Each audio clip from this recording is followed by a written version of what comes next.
বাংলাদেশের নবনির্বাচিত রাষ্ট্রপতি মির্জা ফখরুল ইসলাম আলমগীরকে উষ্ণ অভিনন্দন জানিয়েছেন ওমানের সুলতান হাইতাম বিন তারিক। নতুন রাষ্ট্রপতির শপথ গ্রহণ উপলক্ষে পাঠানো এক বার্তায় তিনি এই শুভেচ্ছা জানান। সুলতান হাইতাম তার অভিনন্দন বার্তায় মির্জা ফখরুল ইসলাম আলমগীরের দায়িত্ব পালনে সার্বিক সাফল্য কামনা করেছেন। একই সঙ্গে তিনি বাংলাদেশের অব্যাহত শান্তি, স্থিতিশীলতা ও সমৃদ্ধি প্রত্যাশা করেন।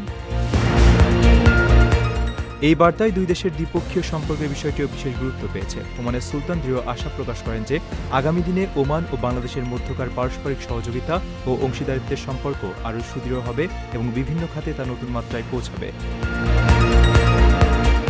এর আগে শুক্রবার সন্ধ্যায় বঙ্গভবনের দরবার হলে দেশের ২৩তম রাষ্ট্রপতি হিসেবে শপথ নেন মির্জা ফখরুল ইসলাম আলমগীর। জাতীয় সংসদের ভারপ্রাপ্ত স্পিকার কায়সার কামাল তাকে শপথ বাক্য পাঠ করান। দীর্ঘদিন বিএনপির মহাসচিবের দায়িত্বে থাকা মির্জা ফখরুল রাষ্ট্রপতি নির্বাচিত হওয়ার পর দলীয় পদ থেকে সরে দাঁড়ান। বৃহস্পতিবার অনুষ্ঠিত রাষ্ট্রপতি নির্বাচনে ২৫৫ ভোট পেয়ে তিনি নির্বাচিত হন।